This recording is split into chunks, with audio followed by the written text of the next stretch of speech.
कहानी की शुरुआत एक जाम से भरी सड़क पर होती है, जहां गाड़ियों का शोर, हॉर्न की आवाजें और लोगों की बेचैनी हर तरफ फैली हुई है। उसी ट्रैफिक में एक कार के अंदर फ्रैंक और उसका छोटा बेटा माइल फंसे हुए हैं। पीछे सीट पर उनका डॉग एल्बर्ट बैठा है और माइल उसके साथ खेलते हुए मजे से चिप्स खा रहा है। माइल की बेफिक्री देखकर फ्रैंक उसे प्यार से समझाता है कि ज्यादा चिप्स सेहत के लिए ठीक नहीं होते, लेकिन माइल जिद करता है, बात नहीं मानता। यही बात फ्रैंक को गुस्सा दिला देती है और उसके मुंह से निकल जाता है कि आज तुम्हारी वजह से हम अस्पताल देर से पहुंच रहे हैं। दरअसल माइल की माँ लाना बहुत गंभीर हालत में अस्पताल में भर्ती है। उसकी जिंदगी एक एक पल पर टिकी हुई है और फ्रैंक अंदर ही अंदर डर और बेचैनी से टूट चुका है। फ्रैंक की डांट सुनकर माइल का दिल दुख जाता है। गुस्से में वो कार का दरवाजा खोलकर बाहर उतर जाता है और अपने पापा से दूर जाने लगता है। फ्रैंक घबराकर उसे रोकने के लिए बाहर निकलता है, लेकिन तभी सामने खड़ी एक एम्बुलेंस से अजीब सी डरावनी आवाज सुनाई देती है। सबका ध्यान उसी तरफ चला जाता है। अगले ही पल एम्बुलेंस के पीछे के दरवाजे जोर से खुलते हैं और अंदर से एक भयानक क्रीचर बाहर कूद पड़ता है। उसका आधा शरीर इंसान जैसा होता है और आधा किसी पक्षी जैसा। उसके पंख, नुकीली चोंच और लाल आंखें देखकर ट्रैफिक में खड़े लोग चीखने लगते हैं। हर तरफ अफरा तफरी मच जाती है। असल में पूरी दुनिया में एक खतरनाक वायरस फैल चुका होता है। जो भी इस वायरस से संक्रमित होता है वो धीरे धीरे इंसान से किसी अजीब जानवर जैसे क्रेचर में बदल जाता है। कहीं लोग परिंदों जैसे बन गए हैं, कहीं रेंगने वाले जानवरों जैसे। सरकार इन सभी क्रेचरों को पकड़कर उन पर रिसर्च कर रही है ताकि इस वायरस का इलाज खोजा जा सके और संक्रमित लोगों को फिर से इंसान बनाया जा सके। एम्बुलेंस से दो लोग तेजी से बाहर आते हैं और उस पक्षी जैसे क्रीचर को पकड़ने की कोशिश करते हैं, लेकिन वो क्रीचर उनके ऊपर टूट पड़ता है। कुछ ही सेकंड में उन्हें बुरी तरह पीटकर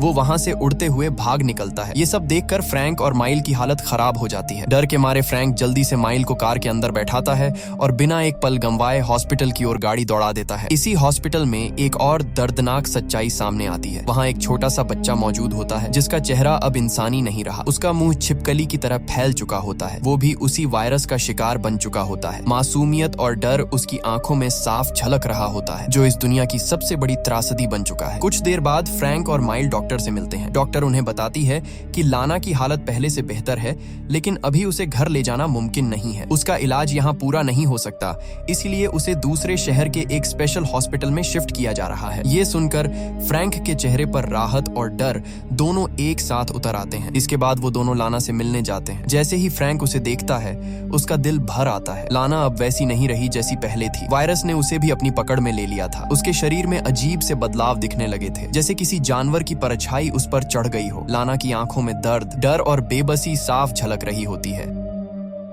फ्रैंक उसका हाथ पकड़कर उसे दिलासा देता है और वहीं खड़ा माइल अपनी माँ को देखकर चुपचाप रोने लगता है। जब उन्हें पता चलता है कि लाना को जिस शहर में भेजा जाएगा वहीं उसका लंबा इलाज चलेगा, तो फ्रैंक फैसला कर लेता है कि वो भी माइल के साथ उसी शहर में शिफ्ट हो जाएगा। कुछ दिनों बाद फ्रैंक अपने बेटे के साथ उस नए शहर की ओर निकल पड़ता है। एक अनजान शहर, अनजान लोग और भविष्य का डर, सब कुछ उसकी आंखों में साफ दिखता है। वहां पहुंचकर वो किराए का एक छोटा सा घर लेता है और पास ही के एक रेस्टोरेंट में शेफ की नौकरी शुरू कर देता है। धीरे धीरे जिंदगी फिर से पटरी पर लाने की कोशिश शुरू हो जाती है। माइल का भी वहाँ के स्कूल में एडमिशन हो जाता है। पहले ही दिन माइल घबराया हुआ अपनी क्लास में खड़ा होता है और अपना नाम सबको बताता है। उसी क्लास में नीना नाम की एक लड़की होती है जो बड़ी बेझिझक माइल से सवाल पूछने लगती है। वो उसके घर, उसके पिता और माँ के बारे में भी पूछ बैठती है। माइल थोड़ी देर चुप रहता है, फिर कह देता है कि उसके पिता शेफ हैं और उसकी माँ की एक एक्सीडेंट में मौत हो चुकी है। ये झूठ बोलते वक्त उसका गला भर आता है, लेकिन वो नहीं चाहता था कि कोई उसकी माँ के बारे में सच्चाई जाने। नीना मुस्कुराते हुए उसे बताती है कि उसे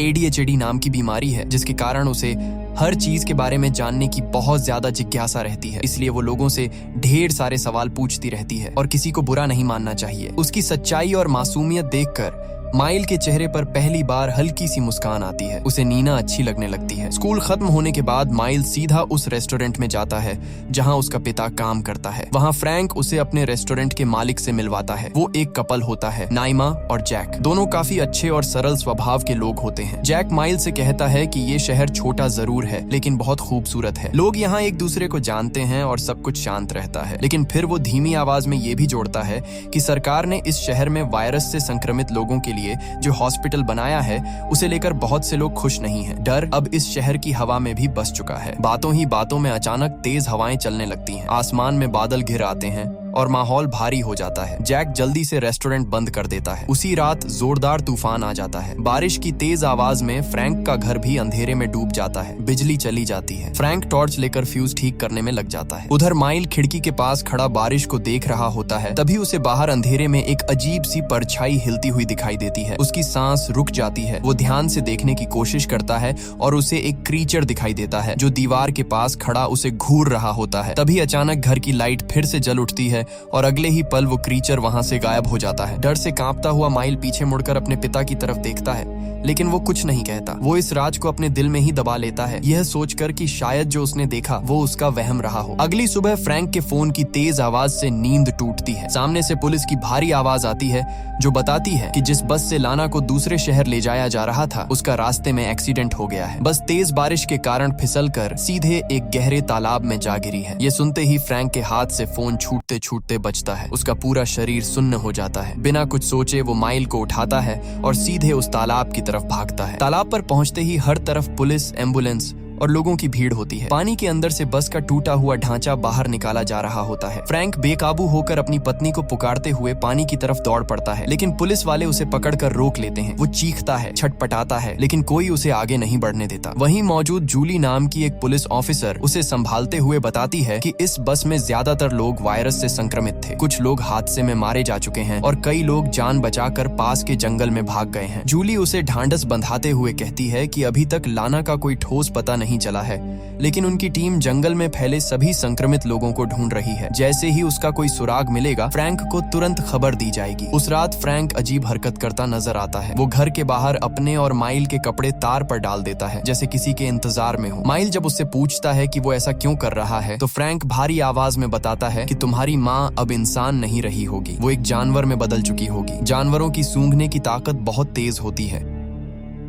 अगर उसे हमारी गंध मिल गई तो वो हमें ढूंढते हुए यहाँ तक आ सकती है। ये सुनकर माइल की आंखें भर आती हैं। वो धीरे से अपने पापा से कहता है कि वो अब कभी वापस नहीं आएगी, तुम्हें ये सब नहीं करना चाहिए। लेकिन फ्रैंक माइल की बात सुनने को तैयार नहीं होता। वो उसे चुपचाप अंदर जाने को कह देता है। उस रात दोनों अलग अलग कमरों में जागते रहते हैं, एक उम्मीद से और दूसरा डर से। अगली सुबह माइल स्कूल जाता है। टीचर सभी बच्चों को मैदान में गेम खेलने के लिए ले जाते हैं। वहाँ रस्सा कशी यानी टग ऑफ वॉर का खेल शुरू होता है। माइल जिस टीम में होता है वो धीरे धीरे हारने लगती है। उसकी टीम के बच्चे थक जाते हैं और एक एक कर ढीले पड़ने लगते हैं। तभी अचानक माइल अकेला ही रस्सी को पकड़ लेता है और पूरी ताकत से खींचता है। कुछ ही सेकंड में वो सामने वाली पूरी टीम को जमीन पर घसीटते हुए गिरा देता है। डर के मारे पीछे हट जाता है। उसके हाथ कांपने लगते हैं। मैदान में सन्नाटा छा जाता है। सभी बच्चे और टीचर हैरानी से माइल को देखते रह जाते हैं। खुद माइल भी अपनी ताकत देखकर कांप जाता है। उसे समझ नहीं आता कि उसके अंदर अचानक इतनी ताकत कहां से आ गई। वहीं जॉर्डन नाम का एक लड़का उसकी ताकत से बहुत प्रभावित हो जाता है और उसे अपने घर पार्टी में आने का न्योता दे देता है। स्कूल से निकलते ही माइल सीधा अपने घर की तरफ भागता है। कमरे में पहुंचते ही वो घबराहट में अपने हाथों के नाखून देखने लगता है। उसके नाखून पहले जैसे नहीं लगते,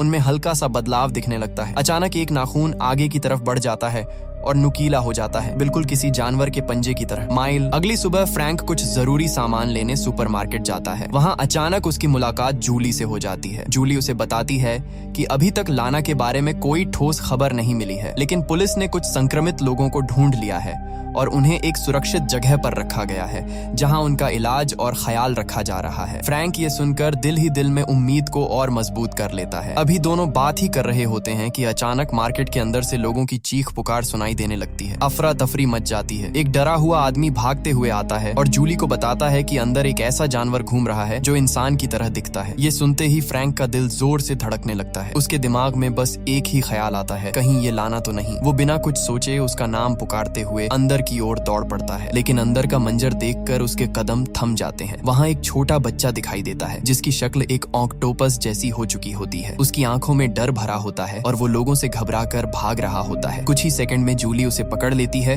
और उसे शांति से संभालने लगती है। तभी फ्रैंक की नजर एक टेबल के नीचे छिपे हुए दूसरे बच्चे पर पड़ती है। उसका चेहरा किसी पक्षी जैसा बन चुका होता है। वो कांप रहा होता है जैसे किसी शिकारी से जान बचा रहा हो। फ्रैंक धीरे धीरे उसके पास जाता है और नरम आवाज में कहता है कि तुम्हें मुझसे डरने की जरूरत नहीं है, मैं तुम्हें कोई नुकसान नहीं पहुंचाऊंगा। बच्चा उसकी तरफ देखता है, लेकिन डर फिर भी कम नहीं होता। उसी पल एक पुलिस ऑफिसर वहां पहुंचता है और फ्रैंक को पीछे हटने के लिए कहता है। वो उस बच्चे को अपने हाथों में उठाकर एम्बुलेंस में बैठा देता है। फ्रैंक बस खड़ा देखता रह जाता है। उसका दिल भारी हो जाता है। उसे फिर से एहसास हो जाता है कि इस दुनिया में अब मासूम भी सुरक्षित नहीं रहे। कुछ देर बाद जूली बाहर आती है, जहां फ्रैंक अपने खरीदे हुए सामान को कार में रख रहा होता है। अचानक जूली की नजर उसके बैगों पर पड़ती है। वो हैरानी से पूछती है कि तुमने हथियारों वाला सामान क्यों खरीदा है? फ्रैंक एक पल के लिए चौंकता है, फिर झूठ बोलते हुए कहता है कि वो कैंपिंग के लिए है। जूली उसे सख्त लहजे में समझाती है कि जंगल में जाना खतरनाक है और वो ऐसा कुछ न करे। इतना कहकर वो वहां से चली जाती है। लेकिन सच्चाई ये होती है कि फ्रैंक ने ये सारा सामान लाना के लिए खरीदा होता है। वो चाहता है कि अगर उसे जंगल में लाना मिल जाए तो वो उसे ये सामान दे सके, ताकि उसे वहां जिंदा रहने में थोड़ी आसानी हो। अगली सुबह फ्रैंक माइल को जगाने की कोशिश करता है, लेकिन माइल बिस्तर से उठने से मना कर देता है। तभी माइल के फोन पर एक मैसेज आता है। वो नीना का होता है, जिसमें लिखा होता है कि क्या तुम फ्राइडे को जॉर्डन की पार्टी में आ रहे हो? मैसेज पढ़ते ही माइल के चेहरे पर खुशी चमक उठती है और वो फुर्ती से उठकर अपने पिता के पास पहुंच जाता है। फ्रैंक गंभीर लहजे में उसे बताता है कि कल सुपरमार्केट में उसने 2 संक्रमित बच्चों को देखा था। इससे उसे पूरा यकीन हो गया है कि लाना अब भी जिंदा होगी। इसलिए वो चाहता है कि वो दोनों फ्राइडे को जंगल जाकर उसे ढूंढें। ये सुनकर माइल थोड़ी देर चुप रहता है, फिर कह देता है कि फ्राइडे को वो अपने दोस्त के घर पार्टी में जा रहा है। फ्रैंक की आवाज सख्त हो जाती है। वो कहता है कि अभी पार्टी से ज्यादा जरूरी तुम्हारी माँ को ढूंढना है, क्योंकि वो तुम्हारी माँ है। लेकिन माइल इस बात को अनसुना करके अपने कमरे में चला जाता है। कुछ पल बाद फ्रैंक भारी दिल से कहता है कि ठीक है, तुम पार्टी में जा सकते हो, लेकिन तुम्हें जल्दी घर लौटना होगा। फ्रैंक खामोशी से वहीं खड़ा रह जाता है, जबकि माइल अपने कमरे में चला जाता है। दोनों के बीच अब सिर्फ दूरी ही नहीं, एक अनकहा डर और टकराव भी खड़ा हो चुका होता है। फ्राइडे की शाम होते ही माइल जॉर्डन की पार्टी में पहुंच जाता है। तेज म्यूजिक, रंग बिरंगी लाइटें और चारों तरफ शोर। माइल पहली बार इतना आजाद महसूस करता है। दोस्त उसे ड्रिंक पकड़ाते हैं और वो भी खुद को रोक नहीं पाता। धीरे धीरे नशा असर दिखाने लगता है। उसी बीच जॉर्डन अपने पिता की तलवार सबको दिखाते हुए उसकी शान में बड़ी बड़ी बातें कर रहा होता है। कुछ लोग हंसते हुए उन अजीब इंसान जैसे जानवरों की बातें शुरू कर देते हैं जो जंगलों में देखे जा रहे हैं। अचानक माइल का सिर घूमने लगता है और वो लड़खड़ाकर नीचे गिर पड़ता है। नीना घबराकर उसके पास आती है और उसे नशा कम करने की एक टैबलेट देती है। माइल कांपते हुए उसका हाथ पकड़ता है और अचानक उसे कुत्ते की तरह चाटने लगता है। ये देखकर वहां मौजूद सभी लोग सन्न रह जाते हैं। माहौल एक पल में अजीब सी बेचैनी से भर जाता है। माइल खुद भी समझ नहीं पाता कि उसने ये क्या कर दिया। उसके शरीर में हो रहे बदलाव अब उस पर काबू पाने लगे थे। शर्म और डर से भरा माइल वहां से हटकर अकेले खड़ा हो जाता है। तभी उसे दूर जंगल से किसी जानवर की तेज चीख सुनाई देती है। वो आवाज उसे अपनी तरफ खींचने लगती है। बिना सोचे समझे माइल जंगल की ओर दौड़ पड़ता है। अगली सुबह का सीन डरावना होता है। माइल जंगल में जमीन पर बेहोश पड़ा होता है। आसपास पुलिस की बोट्स और सर्च लाइट्स घूम रही होती हैं। पुलिस संक्रमित लोगों की तलाश में छानबीन कर रही होती है। माइल की आंख खुलती है और जैसे ही वो पुलिस को देखता है, डर के मारे झाड़ियों में छिप जाता है। उसके चेहरे पर सूखा हुआ खून लगा होता है। उससे साफ पता चलता है कि रात में वो कुछ ऐसा कर चुका था जो अब उसे खुद भी डरा रहा था। वो किसी तरह दबे पांव घर पहुंचता है। अंदर कदम रखते ही उसे ऐसा महसूस होता है जैसे उसके गले में कुछ अटका हुआ है। सांस लेना मुश्किल होने लगता है। तभी उसे फ्रैंक की आवाज सुनाई देती है। घबराकर वो तुरंत बाथरूम में घुस जाता है और दरवाजा बंद कर लेता है। कुछ ही सेकंड में जोर का झटका लगता है और उसके गले से एक पक्षी का पंख बाहर निकल आता है। माइल कांप जाता है। उसे समझ आ जाता है कि उसने रात में किसी पक्षी को शिकार बनाया था। कुछ समय बाद फ्रैंक और माइल फिर से लाना को ढूंढने जंगल निकलते हैं। पूरा जंगल छान मारते हैं, लेकिन कहीं भी लाना का कोई निशान नहीं मिलता। थका हुआ फ्रैंक माइल को दिलासा देता है कि वो हार नहीं मानेगा। वो दोनों मिलकर लाना को ढूंढ ही लेंगे। अंधेरा घिर आता है और मजबूरी में दोनों उसी रात गाड़ी में ही सो जाते हैं। सुबह माइल की आंख खुलती है तो वो देखता है कि एल्बर्ट जंगल की तरफ भाग रहा है। माइल उसे रोकने के लिए उसके पीछे पीछे दौड़ता है। तभी अचानक झाड़ियों से एक तेज साया उस पर टूट पड़ता है। ये वही पक्षी जैसा इंसान होता है जिसे हमने कहानी की शुरुआत में देखा था।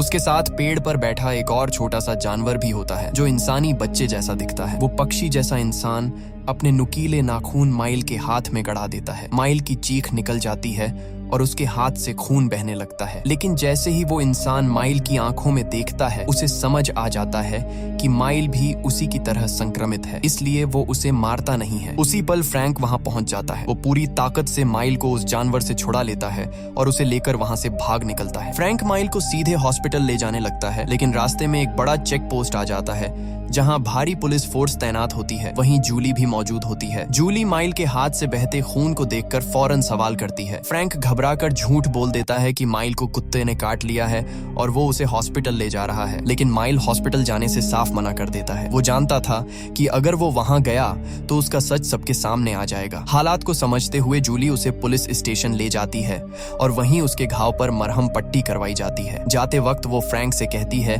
कि अगर उसे कभी किसी भी तरह की मदद चाहिए हो तो वो उसे जरूर बताए। कुछ देर बाद फ्रैंक और माइल घर वापस लौट आते हैं। घर पहुंचते ही माइल चुपके से अपने हाथ के टांके निकाल देता है। खून रिसने लगता है और वो अपने ही खून को धीरे धीरे चाटने लगता है। उसके चेहरे पर डर नहीं बल्कि एक अजीब सी भूख और बदलते हुए इंसान की झलक साफ दिखाई देती है। अगले दिन स्कूल की लैब क्लास में माइल बेमन से बैठा होता है, लेकिन उसका ध्यान पढ़ाई में बिल्कुल नहीं लगता। उसकी नजर बार बार नीना के गले में लटके एक छोटे से लॉकेट पर जा टिकती है। जैसे ही वो उस लॉकेट में झांकता है उसकी सांस अटक जाती है। उसके अंदर वही पंख लगा होता है, बिल्कुल वैसा ही जैसा पंख उसके गले से निकला था। माइल बिना सोचे नीना का लॉकेट पकड़ लेता है और घबराई हुई आवाज में पूछ बैठता है कि ये पंख तुम्हें कहाँ से मिला। नीना एकदम नाराज हो जाती है, झटके से उसका हाथ छुड़ाकर गुस्से में कहती है कि किसी को छूने से पहले पूछना चाहिए। पूरी क्लास एक पल के लिए चुप हो जाती है। माहौल अजीब हो जाता है। टीचर बात संभालती है और सबको दोबारा पढ़ाई में लगने को कहती है, लेकिन माइल का ध्यान अब किताबों में नहीं लग पाता। लैब के कोने में रखे चूहों की हल्की हल्की चीखें उसे अंदर तक कंपा देती हैं। वो आवाजें उसके दिमाग में गूंजने लगती हैं। उसका सब्र टूट जाता है और वो अचानक उन चूहों पर चिल्ला देता है। पूरी क्लास डर कर उसकी तरफ देखने लगती है। नीना भी हैरान रह जाती है। माइल खुद भी नहीं समझ पाता कि उसके अंदर ये गुस्सा कहाँ से आ गया। स्कूल खत्म होने के बाद जब वो साइकिल से निकलता है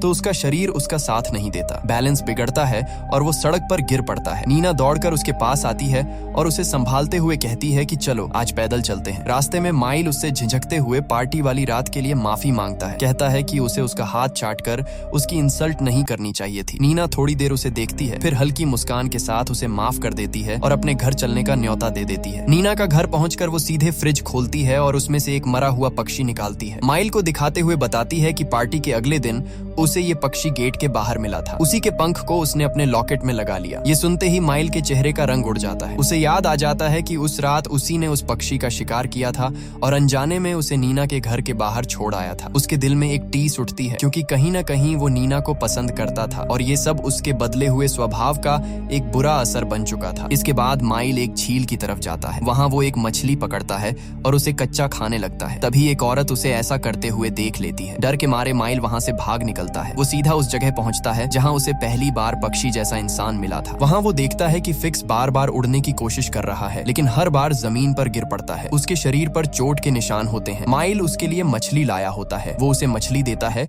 और उसका नाम पूछता है। फिक्स थकान भरी आवाज में बताता है कि उसे अपना असली नाम याद नहीं है, इसलिए उसने खुद का नाम फिक्स रख लिया है। जब माइल उससे अपनी माँ के बारे में पूछता है तो फिक्स सिर हिलाकर कहता है कि वो उसे नहीं जानता। फिक्स की हालत देखकर माइल उसे एक बेहतर जगह ले जाने का फैसला करता है। वो उसे एक गहरी झील तक ले जाता है और वहाँ पानी में पड़ी लकड़ियों को हटा देता है ताकि जब फिक्स गिरे तो जमीन पर नहीं सीधे पानी में गिरे और उसे चोट न लगे। वो दोनों मिलकर वहाँ उसकी उड़ान की प्रैक्टिस शुरू कर देते हैं। शाम होते होते जब माइल घर लौटता है तो उसका शरीर फिर से जवाब देने लगता है। वो साइकिल चला नहीं पाता और गिर पड़ता है। मजबूरी में वो साइकिल वहीं जंगल के पास छोड़कर पैदल घर चला जाता है।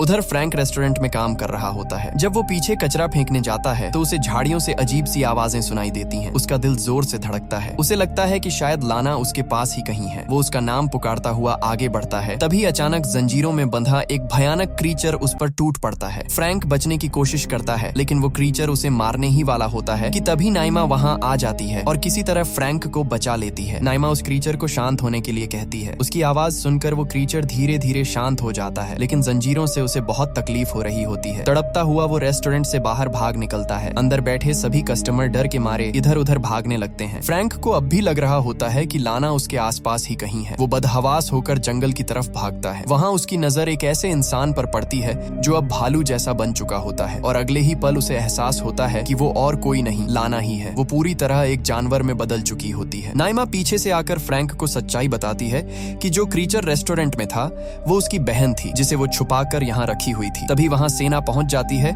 और पूरे इलाके में क्रीचरों की तलाश शुरू हो जाती है। दूसरी तरफ अगले दिन स्कूल में लंच के दौरान माइल का एक दांत अचानक टूटकर बाहर आ जाता है। पूरा कैंटीन हंसी से गूंज उठता है। बच्चे उसका मजाक उड़ाने लगते हैं। शर्म और डर से माइल स्कूल छोड़कर वहां से भाग जाता है। वो सीधे फिक्स के पास पहुंचता है। फिक्स अब भी उड़ने की कोशिश कर रहा होता है और बार बार पानी में गिर रहा होता है। थोड़ा आराम करने के बाद माइल उसके घावों पर मरहम लगाता है। तभी वो उसके चेहरे पर लगी पट्टी हटाता है और देखता है कि उसका चेहरा पूरी तरह खराब हो चुका है। फिक्स दर्द भरी आवाज में बताता है कि डॉक्टरों ने उसकी बढ़ती हुई चोंच को काटकर हटाने के लिए सर्जरी की थी। माइल चुपचाप फिर से उसके चेहरे पर दवा लगाकर पट्टी बांध देता है। पास के पेड़ पर एक और छोटा क्रीचर बैठा होता है। फिक्स उसे मेंढक कहकर बुलाता है, लेकिन माइल उसे देखकर कहता है कि वो शायद छिपकली या गिरगिट में बदल रहा है। इधर जूली फ्रैंक की मदद करते हुए उसके साथ एक बार फिर जंगल जाती है। दोनों काफी देर तक लाना को ढूंढते रहते हैं, लेकिन कोई क्रीचर नजर नहीं आता। तभी फ्रैंक की नजर जमीन पर पड़ी माइल की साइकिल पर पड़ती है। वो उसे उठाकर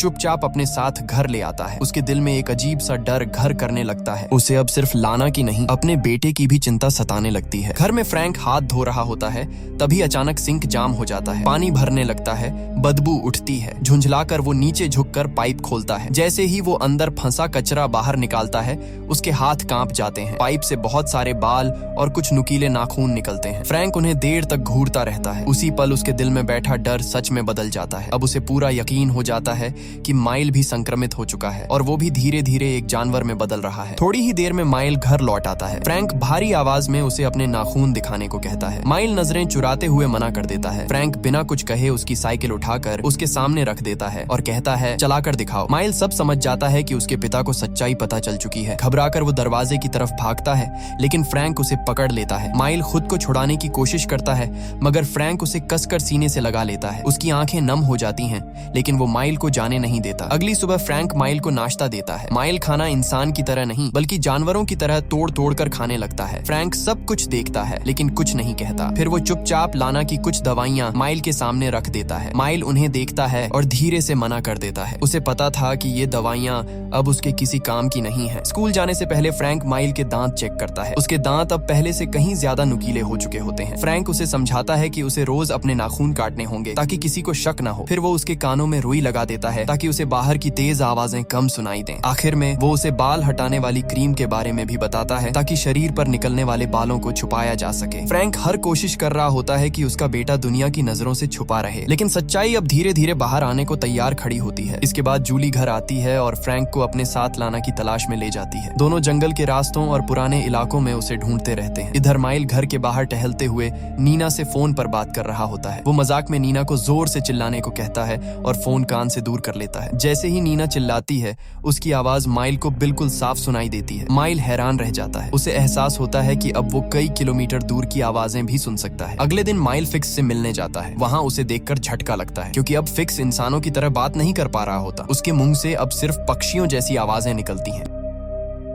ये देखकर माइल की आंखें भर आती हैं और वो फिक्स को गले लगा लेता है। तभी फिक्स एक बहुत बड़े पेड़ पर चढ़ जाता है और ऊपर से छलांग लगा देता है। वो हवा में अपने पंख फैलाकर उड़ने लगता है। ये देखकर माइल के चेहरे पर खुशी आ जाती है। उसे लगता है कि फिक्स अब सच में आजाद हो गया है। उसी रात फ्रैंक के रेस्टोरेंट में एक बड़ी पार्टी होती है। लोग हंस रहे होते हैं, संगीत बज रहा होता है। तभी जैक फ्रैंक के पास आकर बताता है कि उनके 2 सुअर गायब हो गए हैं और माइल भी अब तक पार्टी में नहीं आया है। ये सुनते ही फ्रैंक को माइल पर गुस्सा आ जाता है। वो उसे ढूंढकर जबरन ले आता है और सबके सामने उसे डांटता है। साथ ही उसके नाखून न काटने पर भी जोर जोर से चिल्लाता है। फ्रैंक जबरदस्ती माइल के नाखून काटने के लिए आगे बढ़ता है। डर और गुस्से में भरा माइल अपना आपा खो देता है और अपने पिता के कंधे पर काट लेता है। दर्द से तड़पते हुए फ्रैंक उसके गले पर कैंची रख देता है और उसे धमकाता है। माइल की आंखों में आंसू आ जाते हैं और वो वहां से भाग जाता है। इधर माइल की मुलाकात नीना से हो जाती है। नीना उसे खेत में घूमने के लिए अपने साथ ले जाती है। अंधेरे और सन्नाटे में चलते हुए दोनों एक दूसरे के करीब आ जाते हैं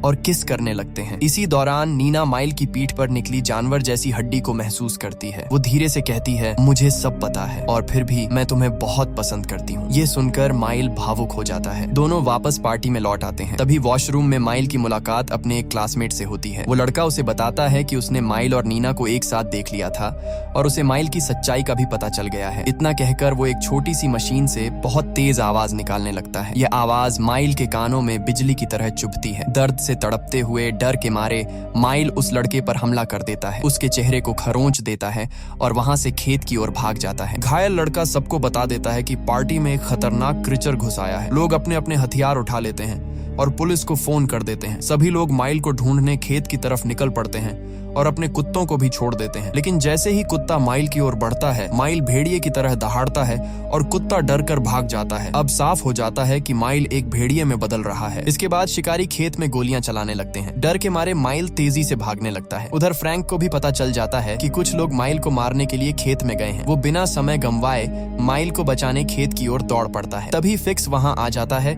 और एक शिकारी को अपने पंजों से पकड़कर मार देता है। इसके बाद माइल और फिक्स जंगल की ओर भागते हैं, लेकिन जंगल के अंदर एक शिकारी अचानक फिक्स को गोली मार देता है। फिक्स वहीं गिर जाता है। ये देखकर माइल टूट जाता है। वो दौड़कर फिक्स के पास जाता है, उसके शरीर से लिपटकर रोने लगता है। कुछ देर बाद फ्रैंक और शिकारी वहां पहुंचते हैं। उन्हें फिक्स की लाश मिल जाती है, लेकिन माइल कहीं दिखाई नहीं देता। अगले दिन आर्मी के ट्रक जंगल की तरफ भेजे जाते हैं ताकि बाकी सभी क्रीचर्स को ढूंढा जा सके। माइल जंगल के अंदर छिपा हुआ होता है। भूख लगने पर वो पेड़ों से फल तोड़कर खा लेता है। शाम होते ही वो एक ऊंचे पेड़ पर चढ़ जाता है और भेड़िए की तरह जोर से आवाज निकालता है। अगली सुबह उसकी नजर जमीन पर पड़े भालू के पंजों के निशानों पर पड़ती है। वह उन निशानों का पीछा करने लगता है। चलते चलते रात हो जाती है और तेज बारिश शुरू हो जाती है। मजबूर होकर माइल एक गुफा के अंदर छिप जाता है। थोड़ी देर बाद वहां एक भालू आ जाता है। माइल डर जाता है, लेकिन अगले ही पल उसे एहसास होता है यह उसकी माँ लाना है जो भालू में बदल चुकी है। माँ और बेटा एक दूसरे के सिर आपस में टिकाते हैं। लाना धीरे धीरे आगे बढ़ने लगती है और माइल भी उसके पीछे पीछे चल पड़ता है। इसी सस्पेंस के साथ ये कहानी यहीं पर खत्म होती है। तो अगर आपको ये कहानी जरा भी पसंद आई हो